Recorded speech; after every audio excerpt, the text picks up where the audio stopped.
Olá pessoal, sejam muito bem-vindos ao Cá Entre Nós, o nosso encontro semanal aqui no YouTube. Me chamo Araceli e hoje nós estamos trazendo aqui um convidado especial, o Erian, para falar um pouquinho sobre a experiência dele no ensino médio aqui, né? Quais as dificuldades que ele enfrentou, os desafios, né? As diferenças do ensino médio no Brasil e no Canadá.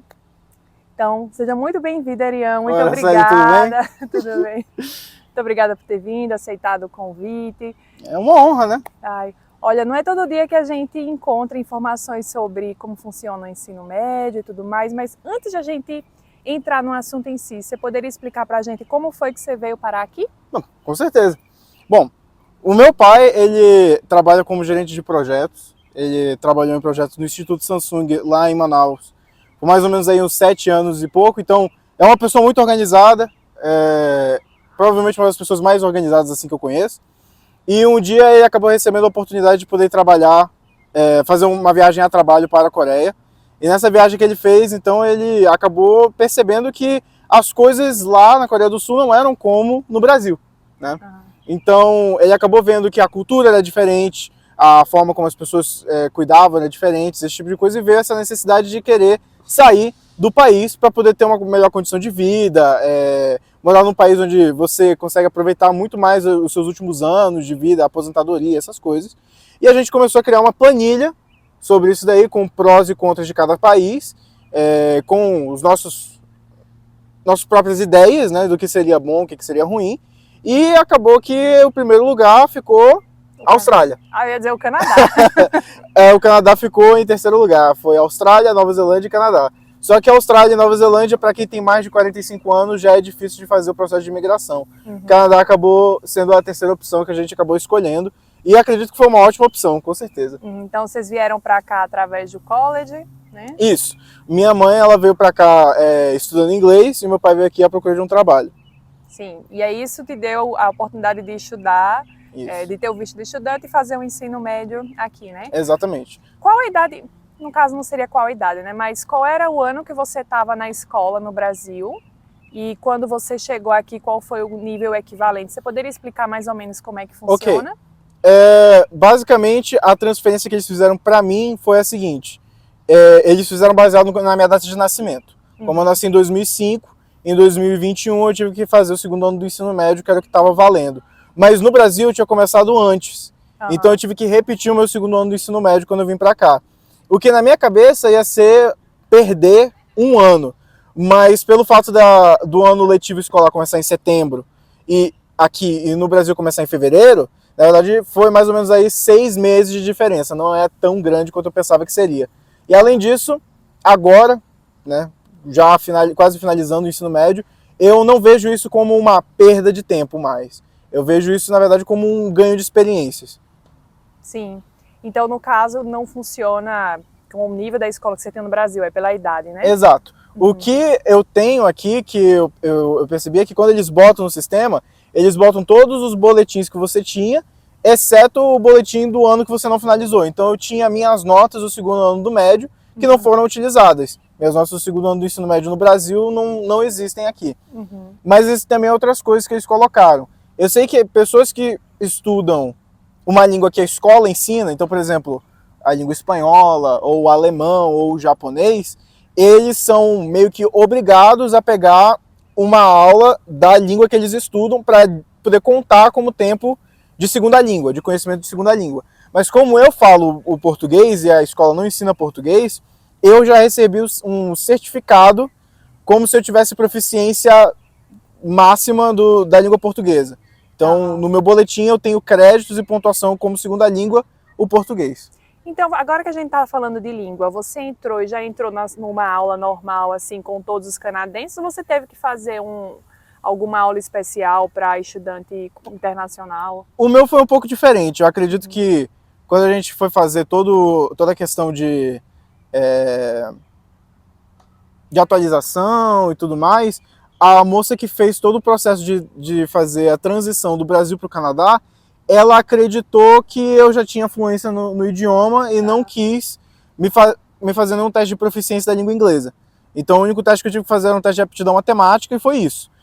E então eu já comecei na escola com o inglês normal, mas esse não é o caso da maioria. A maioria já começa com o inglês para quem está aprendendo, que é basicamente uma sala ali com o objetivo de te ensinar realmente a gramática e tudo mais. Não é o mesmo inglês que você aprenderia numa aula de língua inglesa para canadenses. Uhum. Então, no caso, foi só assim, você chegou na hora de fazer a matrícula e teve um bate-papo, ela não fez nenhuma prova, nada para testar o seu inglês? Não. Ah, legal, interessante, não sabia. Bom, eu tava no meu período de quarentena durante o Covid, eu tive que fazer 14 dias de quarentena porque eu só tinha uma dose. Né? E aí, durante esse período, foi que os meus pais começaram a fazer todos os arranjos para poder fazer essas documentações. Então, a primeira pessoa que eu conversei foi uma moça que ela serve o distrito escolar daqui, e depois, pessoalmente, eu conheci uma moça que ela era da minha escola em si. A moça do distrito a gente fez por telefone, ela fez todo o processo por telefone, adicionando os detalhes que ela achava que eram necessários. E um detalhe que ela não achou necessário foi me botar no inglês. Ah, muito bem. Qual é o nome da escola que você está estudando? Eu estou estudando na Kelowna Secondary School, que a abreviação dela é QSS, né? Ou KSS. E você viu assim muita diferença do que você fez até o segundo ano no Brasil, né, do ensino médio? Você viu muita diferença? Você pode conversar assim, contar pra gente quais as principais diferenças do ensino médio no Brasil e aqui? E aproveita e fala pra gente também se você acha melhor o ensino no Brasil, melhor o ensino aqui, mais fácil, mais difícil, fazer um balanço aqui pra gente. Ok, com certeza. Eu não tive experiência com o novo ensino médio que está sendo aplicado em algumas escolas, mas eu tive o conhecimento do ensino médio antigo e eu consigo dizer que, por comparação, o Canadá sai ganhando. Pelo fato de que você tem muito mais opções, muito mais escolhas, muito mais diferenças ali para focar mais no que você quer do que a escola pensa que você precisa. Então, você pode, aqui no Canadá, diferente do Brasil, você pode pegar uma classe de matemática, desde algo muito simples e banal, seria considerado banal para o ensino médio brasileiro, que é aprender a somar, multiplicar e dividir, e você pode pegar uma super complexa, que seria o cálculo e matérias que você pegaria o conhecimento e aplicaria depois como matérias de faculdade ou coisas do tipo. Você tem essas opções, e não só a questão acadêmica, mas questão artística também. Coisa que no Brasil, o máximo que eu tive foi uma aula de artes, que era mais uma aula de história do que uma aula de artes. Enquanto aqui você tem foco nisso. Você tem aula de pintura, você pode ter aula de música, aula de teatro, atuação, direção, esse tipo de coisa que no Brasil você não tem a oportunidade, né? Então, pelo que você está me falando, a escola te dá uma certa autonomia para escolher as disciplinas que você quer.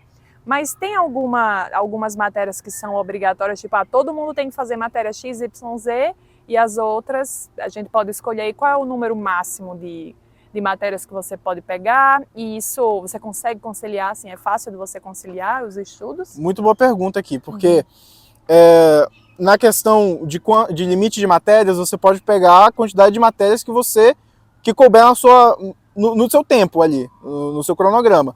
Então, muita gente pega matérias que não são tão importantes, mas que são essenciais, como, por exemplo, você precisa ter uma aula de carreiras para aprender como faz currículo, como faz esse tipo de coisa, que muita gente não considera ela tão importante quanto outras matérias. Você pode, ao invés de dedicar 2 horas e meia de aula, um tempo de aula para isso, você pode pegar uma carreiras online.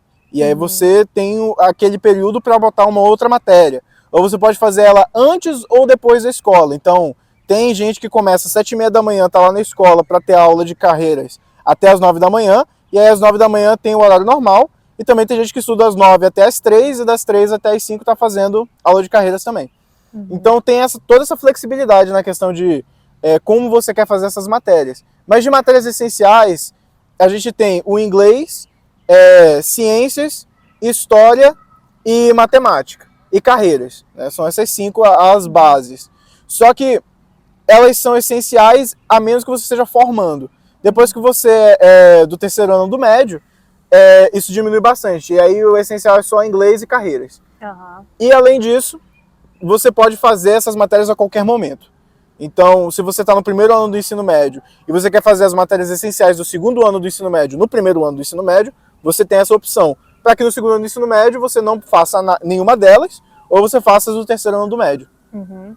E me fala um pouquinho como foi a sua adaptação, assim, você chegou, você já fez amigos, ou você teve uma certa dificuldade, sofreu algum tipo de, sei lá, preconceito por ser imigrante, ou algum tipo de bullying? Assim, discriminação por ser imigrante não existe, basicamente, aqui. Nunca experienciei nada desse tipo. Pelo menos aqui em Kelowna, né, British Columbia e tal, nunca vi nada disso. Questão de fazer amizades e tudo mais, a gente sente uma barreira com relação à cultura, né, uma barreira mais cultural. Porque no Brasil é muito mais próximo, é uma relação muito mais próxima, entende?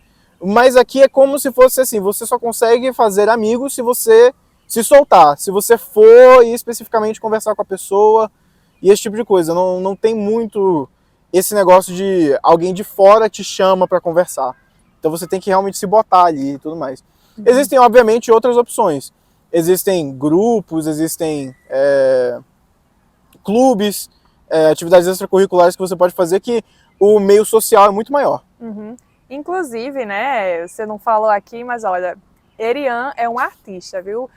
Acho que faz mais ou menos um mês eu fui assistir uma peça, né? Você está participando do grupo de teatro, também participa de um grupo de música, né? Exato. Um clube de música. É um menino de muitos talentos, muitas habilidades.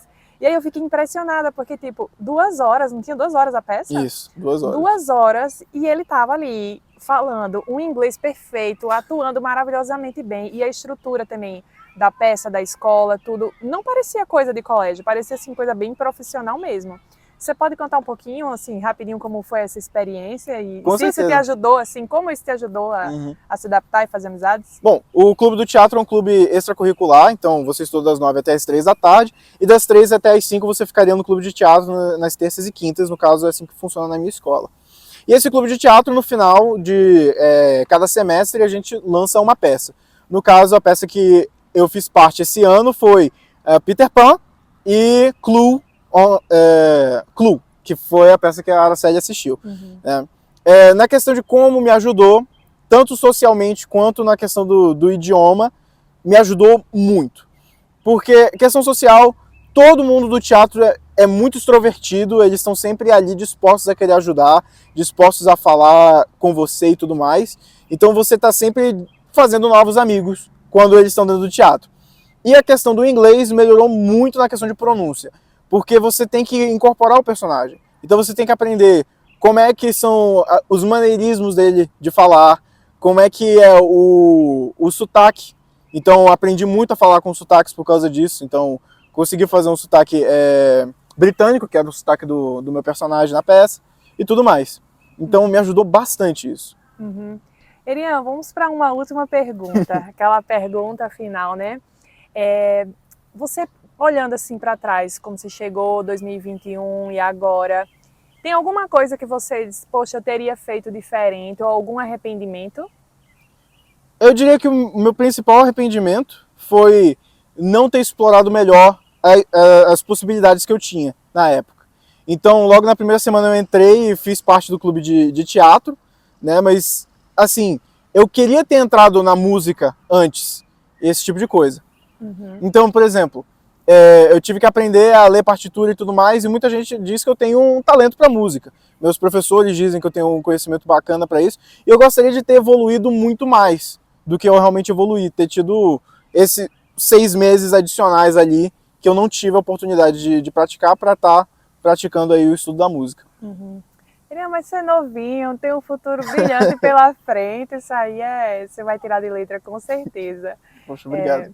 Muito obrigada, viu, por ter vindo aqui compartilhar um pouquinho da sua experiência com a gente. Com certeza. E eu desejo tudo de bom, maravilhoso para você, viu? Tenho certeza que o futuro é brilhante. Pessoal, muito obrigada. Esse foi mais um programa. Até mais.